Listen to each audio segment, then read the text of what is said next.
તાજા સમાચાર તમારી ભાષામાં મેળવવા માટે ડાઉનલોડ કરો ગુજરાતી મિડ ડેની એપ. મને ઓલવેઝ થોડો શોખ હતો અમેરિકન સ્પોર્ટ્સનો, basketball, baseball, football etcetera, right? એટલે એની પોડકાસ્ટો મેં સાંભળવાની ચાલુ કરી જ્યારે પોડકાસ્ટ ચાલુ થયા ત્યારે 2004-05 અને સાંભળતો ગયો. હું ત્યારે ટેકનોલોજી બિઝનેસમાં હતો, ટેકનોલોજીના પોડકાસ્ટ સાંભળવાના ચાલુ કર્યા અને બીજા 2-3 હેરી પોટર જે સ્ટોરી બુક્સ છે એ મારી નીસીસને બહુ ગમતી હતી ત્યારે, એટલે એ લોકો સાથે વાત કરવા માટે એ સાંભળવાના ચાલુ કર્યા. એટલે આ બધા હું જોઉં છું કે આ જાત જાતના પોડકાસ્ટ છે, રાઈટ? હેરી પોટરનું પોડકાસ્ટ, બરાબર છે. તમારે એક ટીમનું પોડકાસ્ટ, જે ટીમ મને ગમે છે એ ટીમનું પોડકાસ્ટ છે.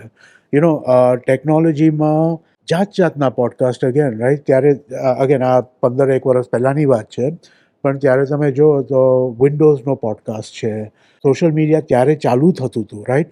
ત્યારે હજી ટ્વિટર જ આવ્યું હતું, બીજું કાંઈ નહોતું આવ્યું. ફેસબુક આવ્યું હતું, ટ્વિટર આવ્યું હતું, ઇન્સ્ટાગ્રામ નહોતું, ટિકટોક નહોતું, કાંઈ નહોતું. પણ ઓર્કુટ આવીને બંધ થઈ ગયું હશે. ઓર્કુટ આવીને હજી બંધ નહોતું થયું, પણ થવાનું હતું. હા, પણ સોશિયલ મીડિયામાં શું થાય છે ડે ટુ ડે, રાઈટ? એનું પોડકાસ્ટ સાંભળવાનું કર્યું.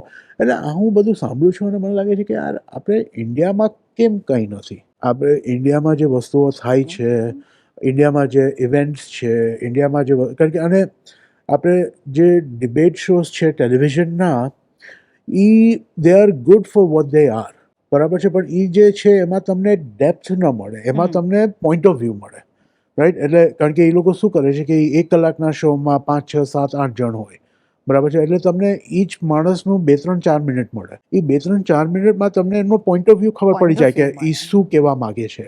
પણ એનું એક્સપ્લેનેશન, એનું ડેપ્થ એ ન મળે, ડિટેલ ન મળે. અને આ બધી પોડકાસ્ટો હું સાંભળતો કલાક લાંબી પોડકાસ્ટ સાંભળું છું. સબસ્ક્રાઇબ કરો Gujarati mid day. Bell icon પર ક્લિક કરીને મેળવો તમામ વિડીયોના ડાયરેક્ટ નોટિફિકેશન.